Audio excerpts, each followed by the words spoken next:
यंगबिरिबा मयाम पुनम पहानों तराम नौकचरी कोई health care थरम थमजरीब topic से Manipur changes health care कोई चेंजेस मैम से करमाइन तौदना डेवलपमेंट होगदगे नौना करी करी विजन लेगे थमजब टॉपिक एक्सपर्ट इलेक्शन बिरीबसी इकाई खुमजब डॉक्टर THW सिंह होजी बबिना हेल्थ केयर की चेयरमैन कम मैनेजिंग डायरेक्टर की थौपुबीरीबा नतना बबिना की नतना होटल क्लासिक ग्रांडे लेबीरीबसी प्रोपाइटर की थौजी पुबीरीबनी डॉक्टर लेंगसिन लेबीरे डॉक्टर बहाम तराम नौकचरी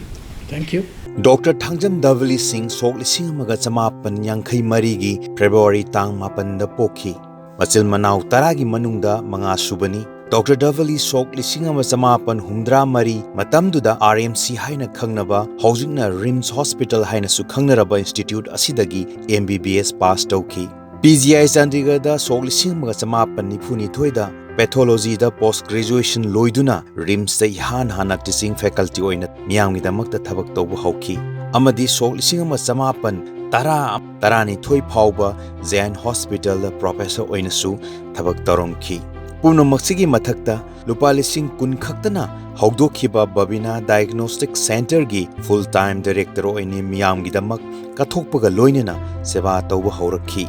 हॉस्पिटल की लमदा नत्तना टूरिज्म की अनौब इनोट का लोइनना मणिपुर अहानब ओइना 3 स्टार अमदी 4 स्टार होटल हांगदोखी बबिना ग्रुप्स ऑफ कंपनीज की मखादा लाइरिक हैरबा नहारो लिसिंग अमा थबक पीदुना मखोई हिंगबगी लंबी अमसु पीरी डॉक्टर डबली रिम्स हॉस्पिटल की डायरेक्टर की थौसु पुरम्बी डॉक्टर S रीता गा पुंसी लेपुन सेमदुना मसानुपी अमा अमदी मसानुपा अनि की मापा ओइबा फंगजखी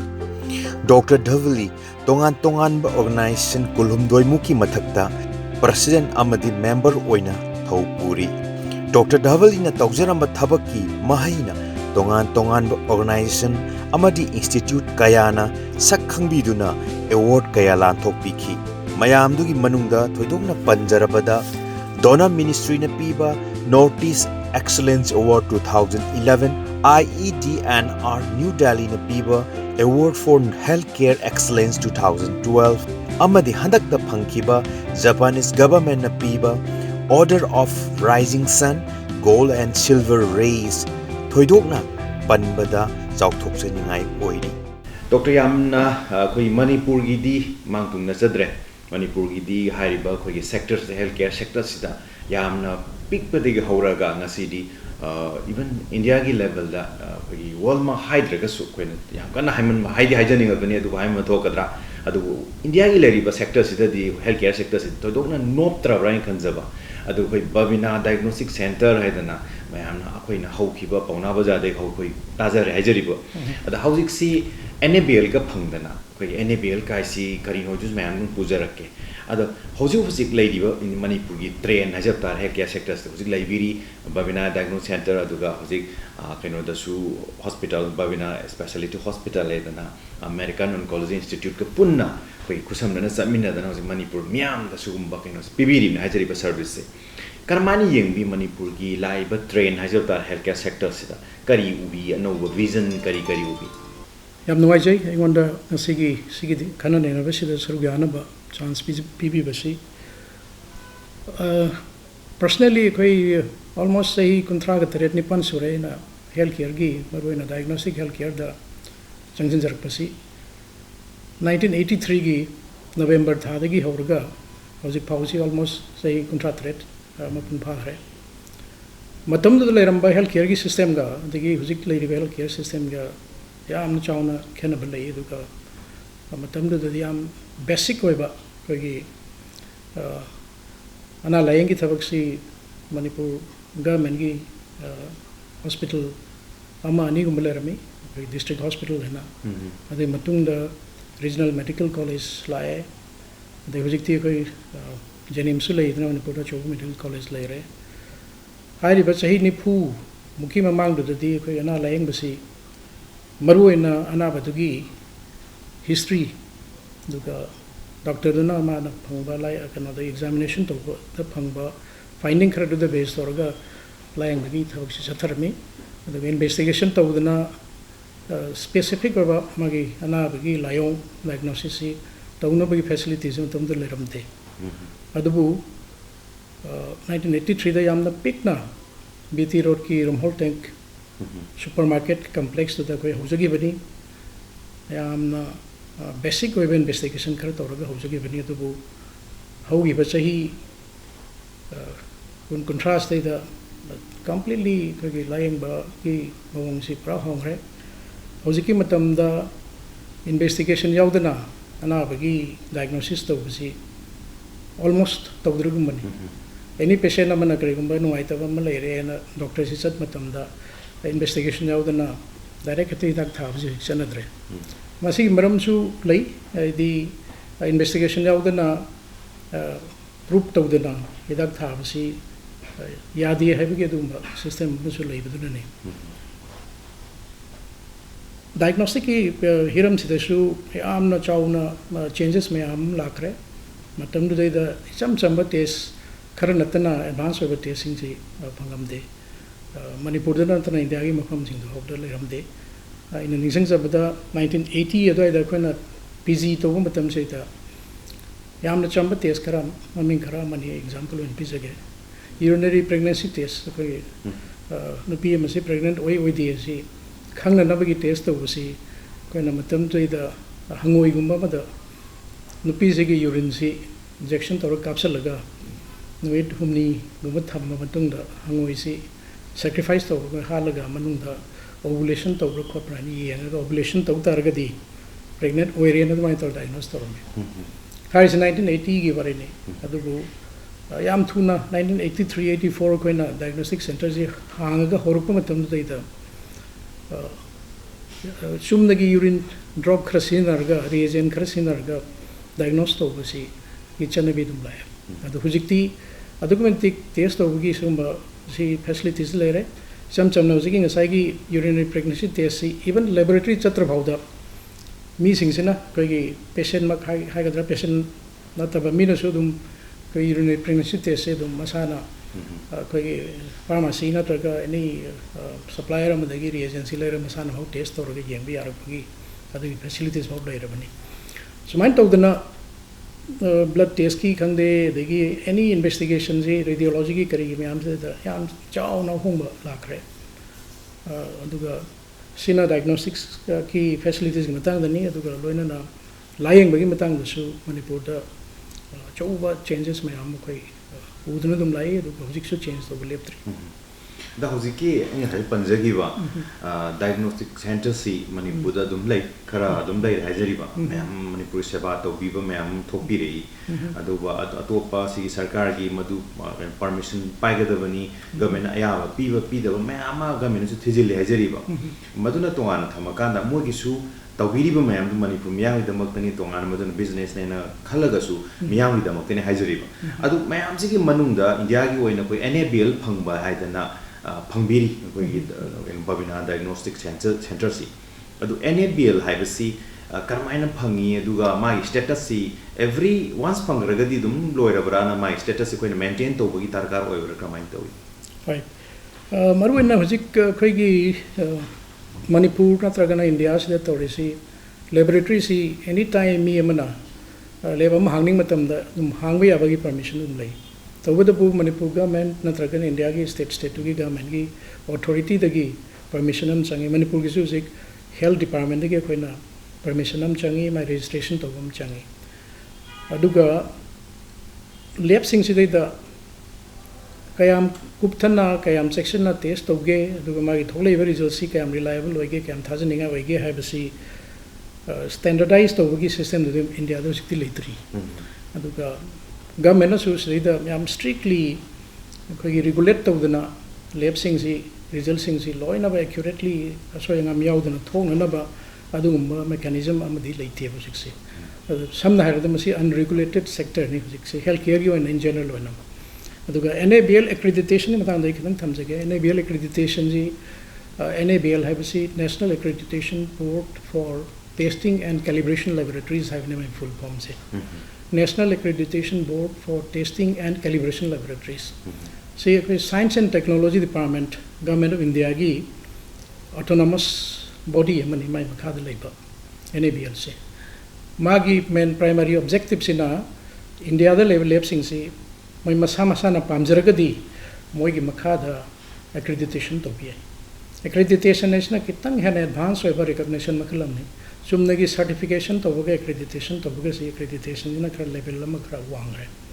certification da kon ISO si certification koi ado NABL sina kon accreditation koi accreditation sina level kare han wang ba mai kare han option mai tar aduka hojiki NABL na tawrisina India da leba testing laboratories ne khoi testing laboratories da chinge adu na taba calibration laboratories and group amju lai adu su moina dum regular control to option di khoi gi lab sina pam da lai re khoi na loge yai loro yai masi mandatory oi da je tok du bi adi hai badu madi lai the NABL gi se adu bu han ba hork matam de di India da lab si yam am de accreditation to pa 2007 da khoi na Manipur game so North East ki nei hana accreditation tawgi ba dum lab khalamani do India da matam du dei da 2007 da lab si cham dum to pulap na India da matam du lab si 50,000 plus laboratories lay chorak na pa ba India da adu bu matam du dei da accredited to lab si cham khaktan da koi jin cham shu oi adu hujikti lising ahum ki matak ta hena accreditation tore madun takdi hoi hai arthadi leiriba laboratory sing si khoi status samada yam wang level amada leire hayone lobi dori bra definitely khoi kanoni accreditation to ba haibasi maitoron har ge khoi sakhang bhai tare yamna maru eba body amna organization amna khoi ji sakhang e haibani tawi ba thabak si up to the mark oire haibani visam tham magi ISO gi makada mai criteria kar lei adugi makada thamba du mai accreditation ni do's and don'ts mayam lei magi togoda tawroida mayam lei adu mayam do khoi ngang na chatle en haibatu ni accreditation to base sigi process ai kitang sablam na thamjage akoina NABL da accreditation tawna ba dagas thabam changi jiki laboratory sina dagasi tharga thaba matam se ta magi changada ba formalities mayam pigada data adagi laboratory gi setup space adagi magi ladiba equipment manpower mayam si pula ba koina kana submit to gani NABL da duga loina na magi to hum to fees mayam si pigani do NABL na moina sakhang ba koi gi assessor ko mo expert hai tare moi si da third party expert mo da sinagani smain to na laboratory si accreditation gi application la masi accreditation piba yagadra yarodra have the assessment to be one of third party assessor expert teams the man sinai higher expert teams in a laboratory say the hana notice period mo lakani aduga pre assessment na para final assessment na pre assessment na ma chorak na yengam gani mo na o si lab si mai setup si dum pare manpower si dum lere equipment su yani adu argadi masi accreditation ni dum khana bi yani hana mo na signal um pirakani hajar adugi signal se piraba moina pre assessment is the okay and harga dekona final assessment am to bune final assessment is the team jikra chawna lani ahan begi normally koina pre assessment is the am tam da expert amagum bade lakande adugo pre final assessment the koina pami ba lab si su mai different departments mai am lai koi hematology biochemistry microbiology histopathology cytology kind different section mai am lai section mai am jigi tongan ba expert loin khenai mai gi experts in la aga khoi gi sigi setup si the lairiba puna maxi mai gi NABL na pi ba guidelines gi makada khoi si lairabra aduga khoi phajana illabra quality control phajana chalabra degi equipment mai am si phajana calibrate torabra the maintenance phajana tobra manpower sing si qualify phajana oiraga experience lairabra the documentation properly tobra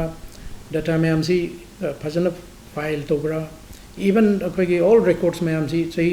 sahi manga den tara hok thamdoni ga adu guideline mai am lai adu mai am si loina ba lairabra na mai check tawi laitraga di mai na non compliance na leite adu mai na prakani item de matuina adu ga lairaga na mai compliant oire en toroga iru loibada pull up sum up torkani sum up to will oiraga मैंने accreditation तब यारे नत्रग यादी है मैं हरकनी करीब कंप्लाइन या अदगी point खर सूदब जिंग मैं मतम खर उनपीरकनी सेमदोक्चनब तंजान पीनी लोयनब लोरकांद मैं एक्रेडिटेशन से अप्रूव तौरे हरकांद एक्रेडिटेशन सर्टिफिकेट पीरकदब अदुगा अमुक पीगिबसिना फाइनल नत्ते मासीदी मादी माई ड्यूरेशन सही अनी खत्तगिनी आदि क्वालिटी कंट्रोल है वन टाइम नत्ते इट्स ऑनगोइंग प्रोसेस नि सही चुप्पा मतम चुप्पदा क्वालिटी कंट्रोल से तौनु क्वालिटी मेंटेनेंस तौगदौने हाइबनी करिगुम तौरमद्रगदि एनेबल कक्कनी सिदा मा सांगदो ओइ मागी ड्यूरेशन से सही अनी की मतम पिरकपनी सही नि मनुंग सहिता मरक्तसो अमुक सही अमन लोइबेदा अमुक असेसमेंट अमुक तोय इहान हान फंगबल लेपकिदी सही अमन लोइकांदा अमुक टीम अम लागा अमुक येंगने अदुगा वांस अदुगिदु कंप्लीट ओइना सही अनी सि लोइखरबा अदु मतुंगदैदी रीअसेसमेंट अमुक तोरगा मतंगी अहान सही लोइसलकपै सै सेकेंड टर्म की अदुददी मोइना डेस्कटॉप ऑडिट ना ओनली डॉक्यूमेंटन थारगम याय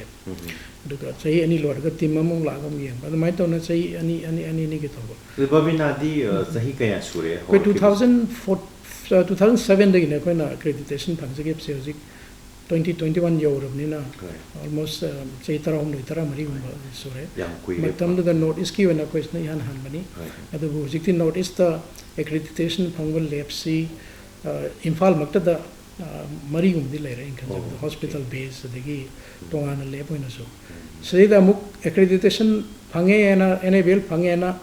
हजिक एनेबल की लोगो सी हापगा फंगी बगी माई प्रोफाइल से मत मानो रोए फॉर एग्जांपल कोई बिना की दा कोई एक्रेडिटेशन सी चुमदगी हेमेटोलॉजी अब नॉर्मल ब्लड टेस्ट की सिमा देन बायोकेमिस्ट्री और क्लिनिकल केमिस्ट्री है सिमा दगी microbiology immunology histopathology cytology and almost all कोई सिदा तो डिपार्टमेंट हांगबर डिपार्टमेंट लोन एक्रेडिटेड तौय कोई बिना की से अदु नतबा अतोप लैब खरदी ITM अनि हम खतंग लोग सुमी है बस ऑप्शनल होय कोई मैंडेटरी होय दे मासी लोइन तौगदौ नि हैब लेते सी गैदी कोई तौजगे सी गैदी तौरोय तौगदौ हैंग रिपोर्ट पिरक मतम दा एक्रेडिटेशन तौदबा टेस्ट की रिजल्ट पिरक मतम दा माने एक्रेडिटेशन की लोगो दो अदु सिनबा याते याम स्ट्रिक्ट ने दु हजिक के एनेबल सु फंगे लिसांग सिना सही तारामरी सीजन थरा लाकपिरी ने हाइवे आर्थदी सही स्टेटस मेंटेन तौरगांदा क्वालिटी से मेंटेन तौर मा हाइवे गाइडलाइन लोइना म फुलफिल तौय हाइबे ने लेबिरी से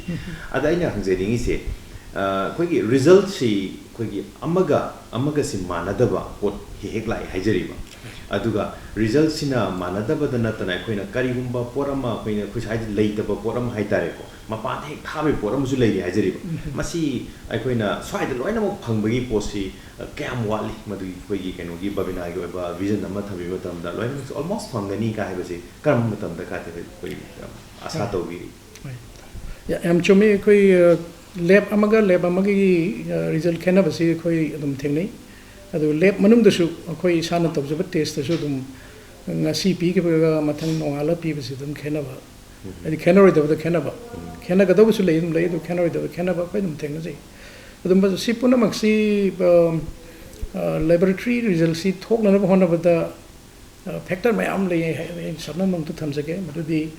ana basina laaga koina ana badu da test to na bagi sample lobudagi horga sample si kayam phajana properly loge habam लौगदब मोंग मागी टाइमिंग अदगी चाग थकदब चारोदब मैम लई दु इंडिकेशन मैम अदगी डायरेक्शन मैम फजना इल्लबरा अदगी सैंपल सी कयाम फजना कलेक्ट तवी क्वांटिटी सुन लौबरा हना कोन प्री एनालिटिकल फैक्टर्स कवी मोसे अदु मतुंग द टेस्ट तौरक मतम से सो मुक लैबोरेटरी द खुजुकलाई मैम सिनर तौरकदोइनी रिएजेंट मैम सिनर कदोइनी मेन पावर मी सिंगसिन परफॉर्म तौरकदोइनी अदगी लोयर कांद माई डॉक्यूमेंटेशन चे चांगजे मुसुरगे इसन क्वेश्चन बाय एंट्री तो मैम से तौरकदोइनी हाइरिबा स्टेप यांग बरब से द एनी स्टेप त दम आराम दम यारक मिस्टेक म दम यारक पे दे मरुना ह्यूमन बीइंग सिंगसिन तौबसिना ख्वाइदगी लानगली से दुना यारी गैदी कोइ लैबोरेटरी द ऑटोमेशन तौरैसे मरम जी कंप्यूटर सिनर तौरैसे मरम जी कंप्यूटर दी लानगन दे माते वंस कंप्यूटर सिना बु फजना कंट्रोल तो ना रेगुलेट तो दना कनो तो दना फजना स्मूथली रन तो होगरगदी कंप्यूटर दी मादी मिस्टेक तो they even yam pick but dot am how madi tum khangani identify tor kane the human being the khoi human mioi ba is the land of singam de aina kari mathaba ma hanjan sum kari mathaba am tor matam dai gi wakhal ji kitang khanda uda ba kitang distract of the mind ji kitang ma da sakhi matam da dum khatal lambi ai aduna result entry to iroi logi type to was the higher say but they khona 10.1 have a result am thoi kalaji 10.1 have a result say that point number say to give the important way point say na hek number the kind of 101 with the ado mean type to ko the thing asai adu ma se dum thoi asai ge 10.1 point number there then 101 thokre the result thoki kan the some the amana 10.1 tara 11 101 tara amina drastic difference ma chaun khaner amina ana du pakat pe doctor nu su kainu to su hai bi adu lab te su adu ma se dum akhoi dum thena dab nathi blood group te su dum mas manum thena blood group te chumna tawjarba technician sina blood si o taraba sai type is na b nang ralo adu dum b in chakrani the blood group kumba sidi lifelong punsi chu pu hongba ya dam na sai taram tung dam hala ga su dum sai taram mang na sing report am lan ge se koi dum proof to ngam ma ana sigum ba sidi dum thoi thok ba na te human error sidi koina 100% lok thok puting amroi mioi ba si landang am de na ko mai no is adu kramai toroga report si la loi te ge hai tar ga di koina mioi ba yari ka yam depend to do yam na to dana koina automation to basina kwai dai phaba kana system ni akoi no mada pung mari manga taruk mi amna same thabak se hanjan tarung matan da mangonda tandrak pa koi listar ga board chu na kotna mind wakal ji kitang phaireng na khan ba kor pa dei concentration to do kan da report se dum lan bi computer da di adagi machine da di adu leite wa de same thabak si listing lak to har sama adum tawne ba adu su dum chum na tawne ba aduna akoina pamisi aduki matik yari khai laboratory da atang healthcare da automation system sin na bisna pai tabudu automation system si yam phajana akoina calibration tawduna phajana maintain tawduna phajana work to handan disangi mana soira asu dum loin soi to ne duna ma so yam phajana section na sena ba mudum sam aduda mioi bagi kana role si dum yawe ne kana mina sa machine ne mina ma se mu control to ne iroi lo da mangon da khoina thak scenery di akoi dona ma di langan de lalandana thak subu ngami dagi thak yam subu ngami haina adu da ne mangon da khoin thak scenery se ai example am to pise ke khoi chum da gi normal blood count se na ma cbc ne he yam to in to ba test am de hemoglobin dagi total count platelet count and tabi ramani singmat te sing se to si manual method na sun to bi ai ba horok matam da me am to no mi manual ni manually si test amam si mi amana mathang thang sum tawdu ri adu hojik tholai ba no ba automated machine sing se ti sample se thak hapsen ka anda man loin to rakanda 45 seconds parameter kunmari manga asma dum to talom pirak manga reports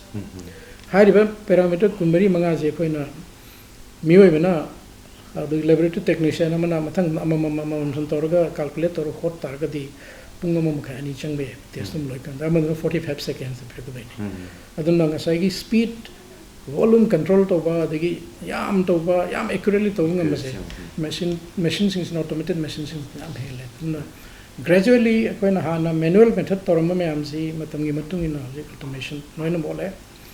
sina akoi gi result ki chumba amsung lanba adegi lab sing amaga amag khana badugi factor doing sa hai jagrai lab ama dum khana bi ai machine khana bi ai reagent khana bi ai adegi lab ama lab normal range dum khara dum khana badum ai aduna masi koina lab khuding mangna ai samangna koina run tobjeriba koi lab te horaga te lab sing su mana lab run toriba lab sing su loina results su maning manga tani kanam tana report si lan nam ta pining manate adubu conditions khara koina control tongam daba koina hoda ba khara dagi report si kam tam da dam lan na tum chakhi bi ai adudi india da su manipur da su prithvi gi mapung khuding da su simba laboratory mistakes adagi errors in report lan ba sidi dum thok tab na te dum thoi tawda bo khagi koina honaga da di hariba laliba mistake report lan bi si adukki matik ngami gai masi handan ba di yara zero bagna to su yamna minimum da thamba dune koina target tabjari se ꯁꯤꯒꯤꯁꯤ ꯉꯝꯅꯅꯕꯒꯤꯗꯃꯛꯇ ꯑꯩꯈꯣꯏꯅ NABL ꯑꯦꯀ꯭ꯔꯤꯗꯤꯇꯦꯁꯟꯁꯤꯅ ꯌꯥꯝ ꯆꯥꯎꯅ ꯃꯇꯦꯡ ꯑꯗꯨꯝ ꯄꯥꯡꯉꯤ NABLꯅ ꯃꯁꯤꯒꯤ ꯔꯤꯄꯣꯔꯠꯁꯤ ꯀꯔꯝꯍꯥꯏꯅ ꯇꯧꯔꯒ ꯂꯥꯜꯍꯜꯂꯣꯏꯗꯒꯦ ꯍꯥꯏꯕꯒꯤ ꯃꯥꯒꯤ ꯒꯥꯏꯗꯂꯥꯏꯟꯁ ꯃꯌꯥꯝ ꯑꯃ ꯂꯩꯔꯤ ꯑꯗꯨ ꯀ꯭ꯋꯥꯂꯤꯇꯤ ꯀꯟꯇ꯭ꯔꯣꯜ ꯇꯧꯕ ꯀꯦꯂꯤꯕ꯭ꯔꯦꯁꯟ ꯇꯧꯕ ꯁꯤꯒꯤ ꯆꯦꯛꯀꯤꯡ ꯁꯤꯁꯇꯦꯝ ꯃꯌꯥꯝꯁꯤ ꯂꯣꯏꯅ ꯏꯜꯂꯀꯥꯟꯗ ꯉꯁꯥꯏꯒꯤ ꯔꯤꯄꯣꯔꯠꯁꯤ ꯂꯥꯟꯕꯒꯤ ꯆꯥꯡꯁꯤ ꯑꯗꯨꯛꯀꯤ ꯃꯇꯤꯛ ꯍꯟꯊꯩ ꯍꯧꯖꯤꯛꯁꯤ ꯑꯩꯈꯣꯏꯒꯤ ꯀꯩꯅꯣꯁꯤꯗ ꯕꯕꯤꯅꯥꯗꯁꯨ ꯇꯣꯉꯥꯟ ꯇꯣꯉꯥꯟꯕꯁꯨ ꯃꯌꯥꯝ ꯑꯃ ꯌꯦꯡꯉꯤ ꯑꯗꯨ ꯅꯠꯇꯕ ꯑꯩꯈꯣꯏꯒꯤ ꯃꯄꯥꯟꯗ ꯍꯦꯛ ꯀꯂꯦꯛ ꯇꯧꯔꯒ ꯕꯣꯝꯕꯦꯗ ꯊꯥꯕꯒꯨꯝꯕ ꯑꯩꯈꯣꯏ ꯇꯧꯕꯁꯨ ꯎꯏ ꯍꯥꯏꯖꯔꯤꯕ ꯁꯤꯒꯨꯝꯕꯁꯤ ꯃꯉꯣꯟꯗ ꯑꯩꯈꯣꯏ ꯗꯤꯄꯦꯟ ꯇꯧꯗꯕꯤꯗ ꯑꯩꯈꯣꯏ ꯃꯅꯤꯄꯨꯔꯗ ꯍꯥꯏꯔꯤꯕ ꯑꯣꯜꯃꯣꯁ ꯑꯩꯈꯣꯏꯒꯤ 99% ꯑꯩꯈꯣꯏꯒꯤ ꯑꯅꯥꯕꯁꯤꯡꯁꯤꯒꯤ ꯇꯦꯁꯁꯤ ꯂꯦꯕꯣꯔꯦꯇꯔꯤꯁꯤ ꯃꯁꯤꯗ ꯑꯩꯈꯣꯏꯒꯤ ꯕꯕꯤꯅꯥꯗ ꯂꯩꯕꯒꯤ ꯃꯇꯝꯁꯤ ꯀꯔꯝꯕ ꯀꯥꯟꯗ ꯂꯩꯕ ꯍꯥꯏꯐꯦꯠ ꯑꯁꯥ ꯂꯩꯕꯤꯔꯤ ꯇꯦꯁꯁꯤ ꯍꯧꯖꯤꯛ ꯑꯩꯈꯣꯏꯅ ꯇꯧꯖꯔꯤꯁꯤ ꯇꯣꯇꯦꯜ ꯃꯁꯤꯡ ꯑꯣꯏꯅ ꯊꯤꯔꯒꯗꯤ ꯑꯩꯈꯣꯏꯁꯤ ꯑꯣꯜꯃꯣꯁ 1000 + ꯇꯦꯁ ꯚꯦꯔꯥꯏꯇꯤꯁꯗꯤ ꯑꯩꯈꯣꯏ ꯑꯗꯨꯝ ꯇꯧꯖꯩ ꯑꯗꯨꯕꯨ ꯇꯦꯁ ꯈꯔꯗꯤ ꯇꯦꯛꯅꯤꯀꯦꯜꯂꯤ ꯑꯩꯈꯣꯏꯅ ꯌꯥꯝꯅ ꯂꯨꯕꯃꯛ ꯅꯠꯇ꯭ꯔꯒꯁꯨ ꯑꯗꯨ ꯑꯩꯈꯣꯏꯅꯗꯤ ꯑꯗꯨꯝ ꯇꯦꯁꯁꯤ ꯁꯤꯗ ꯑꯗꯨꯝ ꯇꯧꯕ ꯉꯝꯕ ꯑꯗꯨ ꯄ꯭ꯔꯥꯛꯇꯤꯀꯦꯜꯂꯤ ꯑꯗꯒꯤ ꯑꯩꯈꯣꯏ ꯀꯃꯔꯁꯤꯌꯦꯜ ꯄꯣꯏꯟ ꯍꯥꯏꯇꯥꯔꯦ ꯁꯤꯗꯅ ꯑꯃꯨꯛ ꯔꯤꯑꯦꯖꯦꯟꯁꯤ ꯃꯃꯜ ꯑꯌꯥꯝꯕ ꯇꯥꯡꯉꯤ ꯃꯣꯏꯁꯤ ꯑꯗꯨꯒ ꯑꯌꯥꯝꯕ ꯏꯝꯄꯣꯔꯇꯦꯠ ꯔꯤꯑꯦꯖꯦꯟꯁ ꯉꯥꯛꯇꯅꯤ ꯑꯩꯈꯣꯏꯅ ꯁꯤꯖꯤꯟꯅꯔꯤꯁꯤ ꯍꯥꯏꯔꯤꯕ ꯔꯤꯑꯦꯖꯦꯟꯁꯤꯡꯁꯦ ꯑꯩꯈꯣꯏꯅ ꯂꯩꯔꯒ ꯇꯦꯁ ꯄꯦꯀꯤꯡ ꯁꯥꯏꯖ ꯑꯃ ꯂꯩ ꯕꯣꯛꯁ ꯅꯠꯇ꯭ꯔꯒ ꯃꯥꯒꯤ ꯄꯦꯀꯦꯠ ꯑꯣꯏꯅ ꯂꯥꯛꯇꯣꯏꯅꯤ ꯇꯦꯁꯁꯦ ꯁꯤꯗꯩꯗ ꯇꯦꯁ 100ꯒꯤ ꯄꯦꯀꯦꯠꯁꯤ ꯂꯥꯛꯄ ꯃꯇꯝꯗ ꯃꯥꯒꯤ ꯁꯦꯜꯐ ꯂꯥꯏꯐ ꯑꯣꯏꯅ ꯀꯌꯥꯝ ꯀꯨꯏꯅ ꯔꯤꯑꯦꯖꯦꯟꯁꯤ ꯁꯤꯖꯤꯟꯅꯕ ꯊꯝꯕ ꯌꯥꯒꯗꯒꯦ ꯍꯥꯏꯕꯒꯤ ꯃꯥꯏ ꯗꯦꯠ ꯂꯥꯏꯟ ꯑꯃ ꯑꯦꯛꯁꯄꯥꯏꯔꯤ ꯗꯦꯠ ꯑꯃ ꯂꯣꯏ ꯌꯥꯎꯋꯦ ꯁꯤ ꯑꯌꯥꯝꯕ ꯃꯇꯝꯗ ꯃꯁꯤ ꯆꯍꯤ ꯑꯃꯒꯨꯝꯕꯒꯤ ꯃꯇꯝ ꯐꯪꯉꯤ ꯉꯁꯥꯏꯒꯤ ꯇꯦꯁ 100ꯁꯤ ꯑꯩꯈꯣꯏ ꯈꯨꯠꯂꯥꯏꯁꯨ ꯂꯩꯔꯦ ꯔꯤꯑꯦꯖꯦꯟꯁꯨ ꯃꯥꯔꯀꯦꯠꯇ ꯑꯗꯨꯝ ꯐꯪꯉꯦ ꯑꯩꯈꯣꯏ ꯄꯣꯔꯛꯑꯦ ꯇꯦꯁ 100ꯅꯤ ꯑꯩꯈꯣꯏꯅ ꯇꯧꯗꯣꯔꯤꯁꯦ ꯃꯥ ꯆꯍꯤ ꯑꯃ ꯃꯅꯨꯡꯗ ꯇꯦꯁꯁꯦ 100ꯁꯤ ꯇꯧꯗꯧꯅꯦꯕ ꯑꯗꯩꯗ ꯆꯍꯤ ꯑꯃꯗ ꯑꯩꯈꯣꯏꯅ ꯇꯦꯁ 5 ꯈꯛ ꯇꯧꯋꯦꯅ ꯈꯜꯂꯁꯦꯕ ꯑꯗꯨꯏꯗꯤ 95 ꯇꯦꯁꯁꯤꯡ ꯉꯁꯥꯏ ꯂꯣꯁ ꯑꯣꯏꯗꯣꯏꯅꯤ ꯑꯗꯨ ꯁꯤꯗꯅꯦ ꯑꯩꯅ ꯀꯃꯔꯁꯤꯌꯦꯜꯂꯤ ꯚꯥꯏꯕꯜ ꯑꯣꯏꯗꯕ ꯍꯥꯏꯁꯦ ꯇꯦꯁꯇꯣ ꯑꯩꯈꯣꯏ ꯉꯝꯗꯕꯗꯤ ꯅꯠꯇꯦ ꯈꯨꯠꯂꯥꯏꯁꯨ ꯂꯩ ꯄꯣꯄꯨꯂꯦꯁꯟꯗꯁꯨ ꯗꯤꯄꯦꯟ ꯇꯧꯔꯛꯀꯗꯣꯏꯅꯤ ꯏꯔꯣꯏ ꯂꯣꯏꯗ ꯃꯥꯔꯀꯦꯠ ꯁꯥꯏꯖ ꯍꯥꯏꯁꯦ ꯃꯥꯔꯀꯦꯠ ꯁꯥꯏꯖ ꯄꯤꯛꯄꯁꯤꯅ ꯑꯩꯈꯣꯏꯅ ꯀꯃꯔꯁꯤꯌꯦꯜꯂꯤ ꯚꯥꯏꯕꯜ ꯑꯣꯏꯗꯕ ꯇꯦꯁꯇꯨꯗꯤ ꯑꯩꯈꯣꯏꯅ ꯑꯗꯨ ꯇꯧꯕ ꯃꯇꯝꯗ ꯑꯩꯗꯔ ꯃꯥꯒꯤ ꯃꯃꯜꯁꯤ ꯇꯥꯈꯠꯇꯅ ꯋꯥꯡꯕ ꯑꯃ ꯉꯁꯥꯏꯒꯤ ꯇꯦꯁ 100 ꯇꯧꯒꯗꯕ ꯑꯩꯈꯣꯏꯅ ꯇꯦꯁ 30ꯅ ꯂꯣꯏꯔꯅꯤ ꯑꯗꯩ ꯇꯧꯕ ꯌꯥꯔꯣꯏ ꯍꯥꯏꯇꯥꯔꯗꯤ ꯉꯁꯥꯏꯒꯤ ꯔꯤꯑꯦꯖꯦꯟ ꯃꯃꯜꯗꯣ ꯍꯟꯖꯟꯅꯕ ꯑꯗꯒꯤ ꯂꯦꯕꯀꯤ ꯆꯥꯔꯖꯦꯁ ꯅꯨꯡꯁꯨ ꯈꯔ ꯍꯟꯖꯟꯅꯕ ꯍꯣꯠꯅꯔꯕ ꯃꯇꯝꯗ ꯂꯨꯄꯥ 100ꯅ ꯌꯥꯎꯗꯕꯗ ꯂꯨꯄꯥ 500 ꯄꯤꯔꯛꯄ ꯌꯥꯏ ꯑꯗꯨꯗꯤ ꯃꯄꯥꯟ ꯊꯥꯕꯅ ꯍꯦꯟꯅ ꯑꯣꯏꯖꯔꯛꯄ ꯑꯃ ꯂꯩ ꯑꯗꯨꯅꯅꯦ ꯃꯔꯨꯑꯣꯏꯅ ꯑꯩꯈꯣꯏꯅ ꯃꯄꯥꯟ ꯊꯥꯔꯤꯁꯦ ꯌꯦꯁ ꯑꯩꯈꯣꯏ ꯇꯦꯛꯅꯤꯀꯦꯜꯂꯤ ꯑꯩꯈꯣꯏꯅ ꯉꯝꯗꯕ ꯌꯥꯝ ꯈꯔ ꯍꯦꯟꯅ ꯑꯦꯗꯚꯥꯟꯁ ꯑꯣꯏꯕ ꯇꯦꯛꯅꯣꯂꯣꯖꯤ ꯁꯤꯖꯤꯟꯅꯕ ꯇꯦꯁ ꯃꯈꯜ ꯈꯔꯁꯨ ꯂꯩ ꯑꯗꯨꯗꯤ ꯄꯪꯌꯥꯝ ꯌꯥꯝꯗꯦ ꯑꯗꯨꯒ ꯃꯌꯥꯝꯅ ꯇꯧꯅꯔꯤꯕ ꯀꯩꯅꯣꯁꯤꯗꯤ ꯑꯩꯈꯣꯏ ꯁꯤꯗ ꯂꯩꯔꯤꯕ ꯏꯟꯐ꯭ꯔꯥꯁꯇ꯭ꯔꯛꯆꯔꯁꯤꯅ ꯑꯣꯜꯃꯣꯁ ꯂꯣꯏ ꯌꯥꯏ ꯇꯧꯕꯗꯨꯕꯨ ꯇꯦꯁ ꯃꯁꯤꯡ ꯌꯥꯝꯅ ꯇꯧꯗꯕꯒꯤ ꯀꯃꯔꯁꯤꯌꯦꯜꯂꯤ ꯚꯥꯏꯕꯜ ꯑꯣꯏꯗꯗꯅ ꯑꯩꯈꯣꯏꯅ ꯊꯥꯗ ꯌꯥꯗꯅ ꯃꯄꯥꯟꯗ ꯊꯥꯕꯅꯤ ꯑꯌꯥꯝꯕꯅ ꯑꯗꯨ ꯉꯥꯛꯇꯅꯤ ꯊꯥꯔꯤꯁꯦ ꯑꯗꯨ ꯑꯣꯜꯃꯣꯁ ꯁꯤꯗ ꯐꯪꯉꯕꯒꯨꯝꯕꯅꯤ ꯑꯗꯨ ꯍꯧꯖꯤꯛꯀꯤꯗꯨꯗꯤ ꯀꯃꯔꯁꯤꯌꯦꯜꯒꯤ ꯑꯥꯏ ꯃꯤꯟ ꯕꯤꯖꯤꯅꯦꯁ ꯚ꯭ꯌꯨꯗ ꯌꯦꯡꯉꯀꯥꯟꯗ ꯑꯩꯈꯣꯏ ꯈꯔꯁꯨ ꯌꯦꯡꯗꯕ ꯌꯥꯗꯕꯅꯤ ꯍꯥꯏꯖꯔꯤꯕ ꯑꯗꯨ ꯈꯛꯀꯤꯅꯤ ꯍꯣꯏ ꯌꯥꯝ ꯅꯨꯡꯉꯥꯏꯖꯩ ꯁꯤꯁꯤꯅ ꯑꯩꯈꯣꯏꯒꯤ ꯗꯥꯏꯒꯅꯣꯁꯇꯤꯛ ꯁꯦꯟꯇꯔꯁꯤꯗ ꯕꯕꯤꯅꯥꯗ ꯐꯪꯉꯤꯕ ꯃꯅꯤꯄꯨꯔꯤ ꯑꯣꯏꯔꯤꯕ ꯀꯩꯅꯣꯁꯤꯃ ꯂꯩꯖꯈ꯭ꯔꯦ ꯑꯗꯣ ꯌꯥꯝ ꯇꯦꯟꯇꯛꯅ ꯑꯩꯈꯣꯏꯒꯤ ꯃꯇꯝꯁꯦ ꯌꯥꯝꯁꯨ ꯐꯪꯗꯕꯅꯤ나 ꯗꯣꯛꯇꯔꯗꯒꯤ ꯈꯪꯖꯅꯤꯡꯕꯁꯤ ꯍꯧꯖꯤꯛꯁꯤ ꯃꯅꯤꯄꯨꯔꯒꯤꯗꯤ ꯌꯥꯝꯅ ꯇꯥꯡꯅ ꯃꯃꯜ ꯅꯥꯏꯗ꯭ꯔꯕ ꯃꯤꯑꯣꯏ ꯑꯃꯗꯨ ꯑꯣꯏꯔꯝꯅꯦꯅ ꯑꯩ ꯊꯝꯖꯒꯦ ꯃꯅꯤꯄꯨꯔ ꯃꯤꯌꯥꯝꯗ ꯍꯧꯖꯤꯛ ꯂꯩꯕꯤꯔꯤꯕꯁꯤ ꯕꯕꯤꯅꯥ ꯗꯥꯏꯒꯅꯣꯁꯇꯤꯛ 1983ꯗ ꯉꯁꯥꯏ ꯍꯥꯏꯕꯤꯈꯤꯕꯗꯨ ꯍꯧꯗꯣꯛꯈꯤꯕꯅꯦꯅ ꯄꯤꯛꯅ ꯑꯩꯈꯣꯏꯒꯤ ꯔꯨꯝ ꯍꯣꯜ ꯆꯦꯡꯗꯒꯤ ꯍꯧꯗꯣꯛꯈꯤꯕ ꯍꯥꯏꯕꯤꯔꯤ ꯍꯧꯖꯤꯛꯇꯤ ꯑꯣꯜꯃꯣꯁ ꯃꯅꯤꯄꯨꯔ ꯀꯩꯅꯣꯗ ꯏꯟꯗꯤꯌꯥꯒꯤ ꯁꯛꯅꯥꯏꯔꯕ ꯅꯣꯔꯠ ꯏꯁꯀꯤ ꯅꯠꯇ꯭ꯔꯒ ꯏꯁꯇꯔꯟ ꯏꯟꯗꯤꯌꯥꯒꯤꯗꯤ ꯑꯗꯨꯝ ꯇꯣꯞ ꯂꯦꯚꯦꯜꯗ ꯂꯣꯏ ꯂꯩꯔꯕꯅꯤ ꯍꯥꯏꯖꯔꯤꯕ ꯑꯗꯨꯗ ꯅꯠꯇꯅ ꯑꯩꯈꯣꯏ ꯍꯣꯁꯄꯤꯇꯥꯜ ꯍꯥꯡꯒꯠꯂꯤ ꯁ꯭ꯄꯦꯁꯥꯂꯤꯇꯤ ꯍꯣꯁꯄꯤꯇꯥꯜ ꯍꯥꯡꯒꯠꯂꯤ ꯃꯤꯌꯥꯝꯒꯤꯗꯃꯛꯇꯅꯤ ꯑꯗꯨꯗꯁꯨ ꯑꯃꯨꯛ ꯅꯠꯇꯅ ꯑꯩꯈꯣꯏꯒꯤ ꯇꯧꯒꯦ ꯍꯥꯏꯕ ꯊꯕꯛ ꯑꯃꯗ ꯑꯩꯈꯣꯏꯒꯤ ꯀ꯭ꯂꯥꯁꯤꯛ ꯍꯣꯇꯦꯜ ꯑꯗꯨ ꯀ꯭ꯂꯥꯁꯤꯛ ꯒ꯭ꯔꯥꯟꯗꯦ ꯀꯥꯏꯅ ꯍꯣꯇꯦꯜ ꯐꯖꯕ ꯀꯩꯅꯣꯒꯤ 3-star ꯍꯣꯇꯦꯜ ꯂꯦꯚꯦꯜ ꯑꯃꯗ ꯑꯩꯈꯣꯏ ꯄꯨꯈꯠꯂꯛꯄ ꯉꯝꯕꯁꯦ ꯁꯤꯒꯨꯝꯕꯁꯤ ꯍꯧꯔꯛꯏꯕ ꯑꯉꯥꯡꯁꯤꯡ ꯑꯦꯟꯇꯔꯄ꯭ꯔꯦꯅꯔꯁꯤꯡ ꯍꯥꯏꯖꯕ ꯇꯥꯔꯦ ꯑꯗꯨꯗ ꯅꯠꯇꯅ ꯑꯩꯈꯣꯏꯒꯤ ꯍꯣꯁꯄꯤꯇꯥꯜꯕꯨ ꯑꯣꯏꯔꯁꯨ ꯅꯠꯇꯅ ꯑꯃꯗ ꯍꯦꯛꯇ ꯑꯦꯅꯤ ꯐꯤꯜ ꯑꯃꯗ ꯆꯪꯕ ꯃꯇꯝꯗ ꯀꯔꯤ ꯗꯦꯗꯤꯀꯦꯁꯟ ꯆꯪꯉꯤ ꯁꯤꯒꯨꯝꯕ ꯀꯩꯅꯣꯁꯤ ꯃꯤ ꯈꯨꯗꯤꯡꯃꯛ ꯏꯁꯥ ꯈꯛꯇ ꯅꯠꯇꯅ ꯏꯁꯥ ꯈꯛꯇꯅ ꯉꯝꯒꯗꯧꯅꯤ ꯑꯇꯣꯞꯄꯗꯤ ꯉꯝꯃꯣꯏꯅ ꯈꯟꯕꯤꯕ꯭ꯔꯥ ꯅꯠꯇ꯭ꯔꯒ ꯀꯅꯥꯗ ꯍꯧꯔꯛꯏꯕ ꯑꯉꯥꯡꯁꯤꯡꯁꯤ ꯀꯔꯤ ꯃꯦꯁꯦꯖ ꯊꯝꯕꯤꯅꯤꯡꯉꯤ ꯗꯣꯛꯇꯔ ꯑꯃ ꯑꯣꯏꯅ ꯍꯣꯁꯄꯤꯇꯥꯂꯤꯇꯤ ꯁꯦꯛꯇꯔꯗ ꯍꯥꯏꯕꯗꯤ ꯍꯣꯇꯦꯜ ꯏꯟꯗꯁꯇ꯭ꯔꯤ ꯍꯥꯏꯇꯥꯔꯦ ꯑꯗꯨꯒ ꯇꯨꯔꯤꯖꯝꯒ ꯃꯔꯤ ꯂꯩꯅꯕ ꯑꯦꯔꯤꯌꯥꯁꯤꯗ ꯆꯪꯁꯤꯜꯂꯛꯄꯁꯤ ꯃꯌꯥꯝꯅꯕꯨꯗꯤ ꯈꯤꯇꯪ ꯆꯥꯟꯅꯗꯕꯗꯧꯅ ꯃꯌꯥꯝ ꯑꯗꯨꯝ ꯈꯟꯅꯩ ꯀꯔꯝꯍꯥꯏꯅ ꯇꯧꯅ ꯗꯣꯛꯇꯔꯅ ꯍꯣꯇꯦꯜ ꯇꯧꯔꯤꯅꯣ ꯁꯤ ꯑꯗꯨꯝ ꯈꯔ ꯑꯗꯨꯝ ꯉꯛꯅꯩ ꯑꯩ ꯏꯁꯥꯃꯛꯁꯤ ꯃꯦꯗꯤꯀꯦꯜ ꯂꯥꯏꯟꯗ ꯂꯩꯕꯁꯦ ꯑꯩꯈꯣꯏꯁꯤ ꯀꯣꯟꯐꯔꯦꯟꯁꯀꯨꯝꯕ ꯌꯥꯝ ꯇꯣꯏꯅ ꯁꯤꯜꯂꯤ ꯃꯦꯗꯤꯀꯦꯜ ꯀꯣꯟꯐꯔꯦꯟꯁ ꯌꯥꯝ ꯇꯣꯏꯅ ꯑꯗꯨꯝ ꯇꯧꯏ ꯁꯤꯒꯤ ꯇꯧꯔꯛꯄ ꯃꯇꯝꯁꯤꯗꯩꯗ ꯃꯄꯥꯟꯗꯒꯤ ꯑꯩꯈꯣꯏ ꯗꯦꯂꯤꯒꯦꯠꯁꯤꯡ ꯂꯥꯛꯄ ꯃꯅꯤꯄꯨꯔꯗ ꯂꯥꯛꯄꯗ ꯃꯣꯏꯅ ꯂꯩꯐꯝꯁꯤ ꯂꯩꯇꯕꯒꯤ ꯑꯋꯥꯕꯁꯦ ꯑꯩꯅ ꯁꯨꯝ ꯃꯇꯝꯗꯨ ꯎꯈꯤ ꯍꯥꯏꯔꯤꯁꯦ 2005-06ꯀꯤ ꯋꯥꯔꯤꯅꯤ ꯃꯇꯝꯗ ꯁꯨꯝ ꯎꯕ ꯑꯗꯨꯒ delegate ꯈꯔꯅꯁꯨ wari dum saramba pai to na ina hotel in lei hotel do ni am nuai te khote nungdang da mai mamma kan da isi toilet thip khang da am wai kholi floor da san sar ga chalaga toilet thi ga na to na wari liram ma de ge ngon sum kaino ma haitare wakal ma sum lak pa haitare da na ai gi masigi line si sum changchan ma dum ya bijane dum kharang tung try to ri yang bia na ina ai ga ngang san pa to mom lei ma si hotel management tha ba to na hotel management to thoro ai hotel ma to ka bi nga si na ha da ma so ra na to ro ge ma medical science pam de na cha nga hum manung da ani ma di doctor roi rai da ma kon bagi atom masina hotel management chat ne mana yes hiramina in 2007 dagi fe classic hotel si lam zilor ka kai promote to na step to them sanction ba ujo ra da 2009 da si sangavni yang kana koi expectation to de hotel class 3 kanoni 3 star ki target pedi dum to ye bu miam gi demand se dam lakado bi man malam da mutam da bu lau fa ha tai koi na khalam de gi di hen demand lakpa de gi supply ga demand ga demand hen de de koi si ero la da khar chaw hotel lam sar sin classic grand je koi lokot pane du grand je man 4 star du ga kano sina 3 star classics na the grand si saringa manung da hotel Imphal ga Sendragani si su mane puga menna public private partnership ta koi da sina birak ma to da hotel ahum Imphal manung da lai re do classic grand sina 4 star ni du ga ma sina hat room size da di am ya me ma 171 room lai ba dum ba cho hotel ni du nuai ba paw mana hotel classic grand si mathangi tha March ta gi di Radiation gi hotel gi group ta koi su member mo werani dana Radisson hotel Radiation hotels Radiation hotels international chain ni ma hotel gi Guwahati da koi Radiation blue gan lai se ma to Radiation ji multinational chain ni ma se sigi member mo ba na de koi ki classic grand ji mo de affiliate to rani member of Radiation individual and do sigi opening se by next month March ki tarikh ni 5 to ani koi aduga sigi visibility se sigi hotel is so any guest amana anywhere in the world when hotel is therak matam da Radiation ki group da urane ko hotels co branding hoy bani classic grand and member of Radiation individual and sigi anova combination na mane sin so sigi visibility aduga magi market size no ni hakala kadra na koi thajadana sigi steps ma koi changin jare aduga hospitality so amarom ni yangra ga yam interesting hoy ba line ni aduga prospects yam lei ba live phadna hoji pauti dum koina tobjuru sing do dum mayam nung sibil na hype tare adu mai pagna changsin jari aduga aina mayam da thamjaning masi koi maruna koi gi haurak liba narol jing da thamjaning masi koina karigumba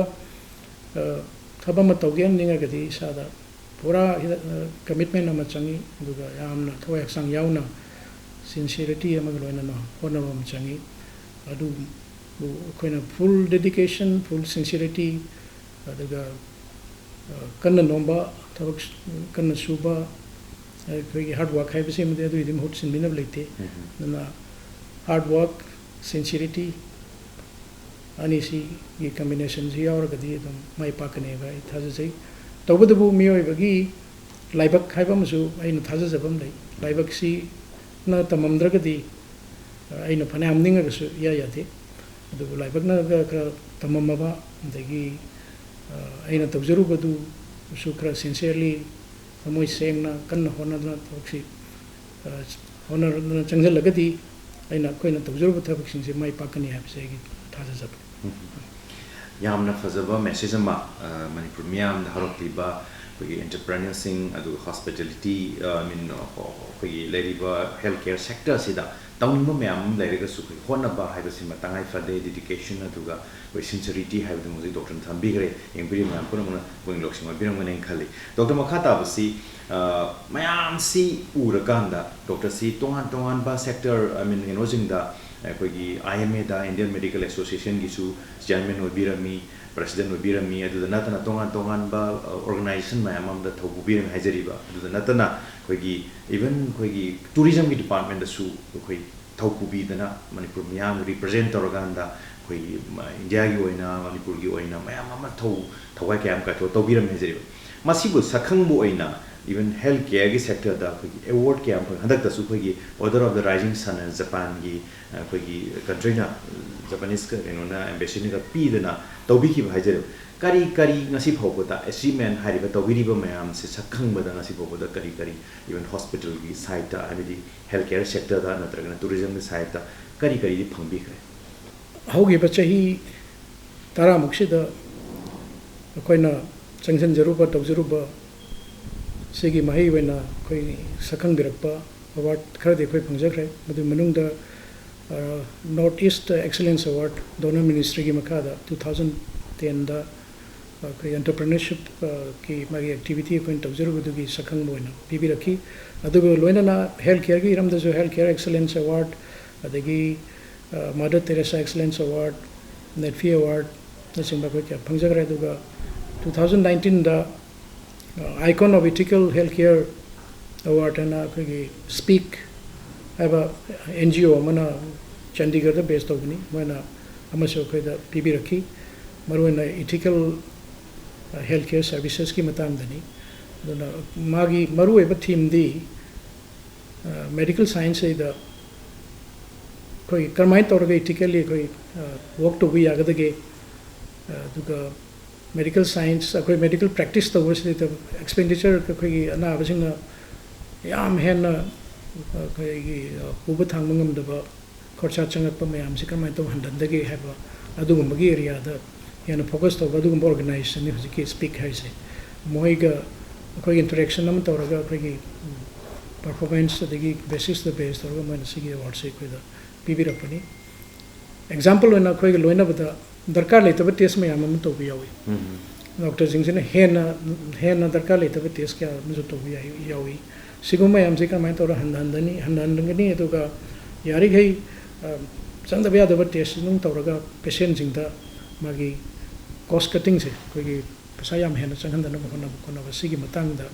discuss तो वादु organisation Mona मैं सिगी सकंचे हम कोई the PB रखपनी अदुगा इकोन कोन बा कोन फंगजग्री सी personally फंगजग्री सी order of the rising sun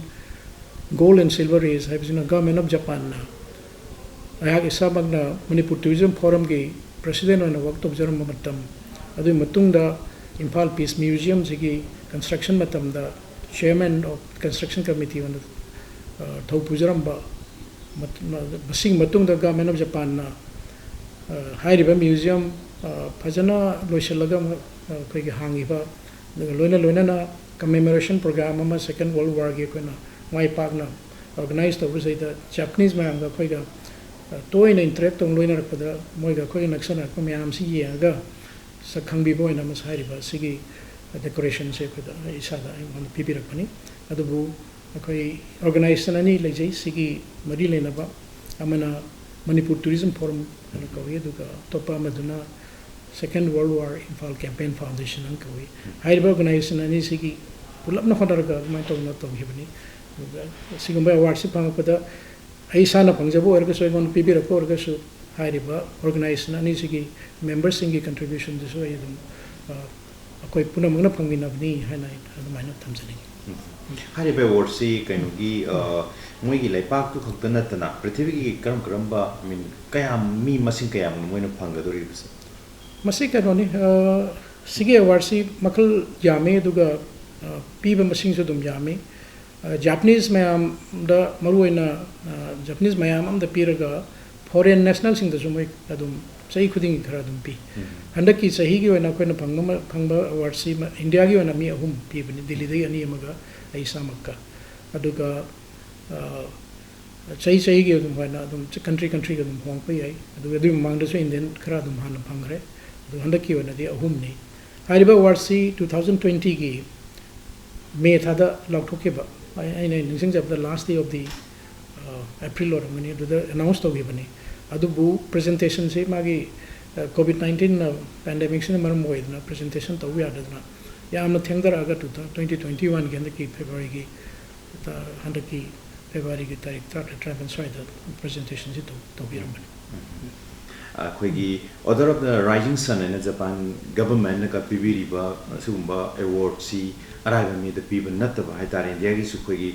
Padma Shri award kain lejari yamna lemjering oba award mayam dugi adugumaina Japan su pijaba award ama khoi Manipur gi India gi mohsi laga hijab tare khoi doctor na ka phangbi si khoi me Manipur myang ni chok chani ngai Doctor Johnson said Panbigi ba healthcare sector da khoi amma PBG ba Hyderabad based over amma episode Panbigi Chandigarh da sing matang khoi Manipur si especially Manipur si economy de am su sothabal am da am oi ba aduga hojik lady ba paisa se afford to ngam da sometimes yam costly oi ba in the laboratory sim test yauri hajari ba so ko ja up to kai ba da hanthaba ya ba gi no si yengbi bra aduga si lei si de hendaba ya de gaina fix am lai bi gi post kari da no adu Manipur mai na makta sumba gi facility mai am pi bi re ga de am nungai jane kari thammi ni chume koi medical la koi gi layang ba sidai da magi cost thi nom gi du maklai koi lab ta lejari ba degi hospital run to ba mai am da su dum masigi wakalon je dum lai ade khara tangi natra tang de habgi kano se koi da su dum adum paujai aduga Manipur gi in general when economy si am phavanate duna any lying mutam da anaba party sina pesa puthok da wa ba se khoi su adum akhoi healthcare da leje ba khoi da su dum madugi wakalon jo khoi da su paujai adubu matam gi matung ina ana lying ba si definitely dum amagi expenditure sum hengalai si gi maru eba cause in thamjning si technology the based on person technology the based of vanina technology si in general when dum tang higher technology sin atar di my research work mai am tawna puthorpa hidak mak to borsu reagent mak to borsu machine mak to borsu moje dum general atai chumna gi normal kano ma dai di man dum tang be heli aduna expenditure je koina test ama run torung matam da magi cost si dum masagi on wanglapa hariba scenery equipment degi scenery reagent sigi matakta manpower changai degi infrastructure changai degi power ki kari ki maya mam loin changa ga du cost me am si yeng bam changai icham some example ma haje ke ji ki currently me am chanari ba covid 19 testing ki kano si covid testing je best example oi deni sai dam magi cost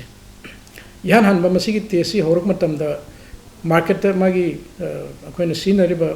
RT-PCR kit si mamanya mo ngame pero the kits ma pandai foreign lang pusla ko ngatani aduga matam yonte na mai course tam na dum handarpa tam sum handarpa aduga gradually aduna khoi hana Manipur government na lepam basi example in 2800 per test lepam me dedi maman khara handarpa ni na khoi na government na 2800 lairasu khoi na cost factor je handar an khara handar se ani maman automatically khoi dum drop tawse 2400 tagi 2800 tagi 2400 drop tawi degi matang da 1800 pound management de aduga matam gi matu na government na su price em revise to 1400 tam lepi adu huji currency 1400 ne adu atai state khara da de muk sidai su heno hong na muk so lepe the mayam na ubi basi assessment to kanda present cost handar ga kai kino mai dum tang dor se ta hai adu reagent cost reagent dum hakta na tam mayam change je mayam ne ko reagent si koina leire reagent du run to na machine nam change adu RT-PCR machine si amam da lupa yam dar laktra din from am tai adagi magi extractor ga na to machine nam change adu sometimes crore me da hokta bolai magi capacity du matuina adu malare machine nam change adagi manpower si expert manpower am change moi du tolo piraga magi kano piraga meeting thawak shu deiti adagi adu da nataba sample logu matam da my protection gi PPE ma sele PPE si set matam PPE mai ko 850 rupees ne adu team do de mi mari manga thawak toreng khala mi mari manga si PPE sel ga deni adu gi cost mai am hapsalakani adagi sample logu gi cost apakani adagi report number gi kare point number me am ji punjal kan de reagent ni mamandu na tawatai me am yawe si me am ne ubi da bi yawe adu bu tawadu bu man si affordable lo hen ba me am na pi bang man ba si khoi su pandam ni yam hen na tangmal su mi kano na khoi mafam ji gi mi sing sina te si to ngam dra ga di khoi na thammi ba khoi gi pandam khoi gi mn object tu pangoi hajari ba adu ga atop example ama ni pizza ga so khoi hospital da cancer hospital से example में थमजरगे कोई से patient सिंग लाख मतम the line बद याम Baba patient में हम सुदम कोई बुझे मसिगी मरु ओबदी कैंसर लाइन बसे मतम याम चंगी दुगा अमुक्तंग लाइन अद तोप यादे हंजन हंजन हॉस्पिटल चप चंगी दा काप चंगी मई याय चंगी अदुगी मयाम से सुम हंजन हंजन सुमना तोरपनिना अयाम अनाबसिंग से लेजरम ब सेन थो मैम से लोइसलतना अवाब से तुम थे नहीं से अखोइना अखोइगी साइट की पूरा हेक्टर मसी चैरिटेबल हॉस्पिटल हम ऑनटॉपना रन तो कुछ ngam कहीं कोई सु चौब सेंबा मम लोन लोरगा इंफ्रास्ट्रक्चर सेंगलिमनी खुजुकुलाई मैम से जो तांग मंगतनी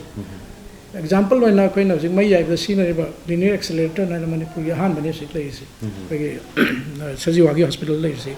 लिनियर एक्सेलरेटर से मार्केट तक लई मतलब 10 ने 13 crores भी खुलाइस अदु हाइब 10 to 13 crores लई मतलब बैंक की फाइनेंस संगिनी बैंक की इंटरेस्ट ऑन मुसें कदेनी दे खुलाइसिंग से मेंटेन तो देनी मेंटेनेंस चाहिए चुप मेंटेन तो कदेनी अदु मेंटेन तो मतलब कंपनी सिंग से ना मेंटेनेंस की फीस में हम सुन लो है पदना पुलबना स्माइन तौदना कोर्स से अदम हेता वांखलपने अदुबु अइना अमतंग थमजनिंगबना मणिपुर की हेल्थ केयर दा अखोना लौरिबा चार्जेस हॉस्पिटल दा बोरसु डायग्नोस्टिक सेंटर दा बोरसु एनी हॉस्पिटल मणिपुर लेजिंग से सिगी लौरिबा चार्जेस सी मपान की हॉस्पिटल दा मतम कंपेयर तौर यंगबि इनक नकपद गुवाहाटी के कंपेयर तौसे याम चाउन खेनगनी ममन से खर मानरंगनी नत्रगा मणिपुर ना गुवाहाटी दगिदी एग्जांपल वन पंगेन हलरोय ममन तागनी अयाम तम तागनी मानवी आई तम तागनी एग्जांपल लमा कोइना लिवर फंक्शन टेस्ट है सी लिपिड प्रोफाइल है सी टेस्ट अनि सी इंफाल तो मतम दलपा चादे चाने पान मुचंगी चार्ज तो नरिस बाहर बा दु गुवाहाटी तो कान हायो सेम टेस्ट पैरामीटर्स देता मोइना लिसिंग अमा चनी चहुम में लोय अदुन मणिपुर ना याम हेना मपान दगी तांगे हाइबदुम दे याई पर्सनली याजनिंग दे दुगा मपान का मानव खर दियरंगनी दो या मना मपान दगी मणिपुर ना तागनी अदुगा अखोइना कनोनी कैंसर हॉस्पिटल के ngai हाइजगी बदु याम मतम चंगना लायंग हंजन हंजन चक्प दरकार लरपा दगी कैंसर लायंग द चंग विदाक सिंग से याम इंपोर्टेड नहीं होय बा फॉरेन दे पुसलक पर याम तांग बा सिगी फैक्टर में याम जिना याम लायंग द वागनी दुगा अदुबु मणिपुर गवर्नमेंट की द इंडिया गवर्नमेंट की मागी स्कीम में याम से प्राइम मिनिस्टर की स्कीम चीफ मिनिस्टर की स्कीम में याम सी फंगगदी अखोइगी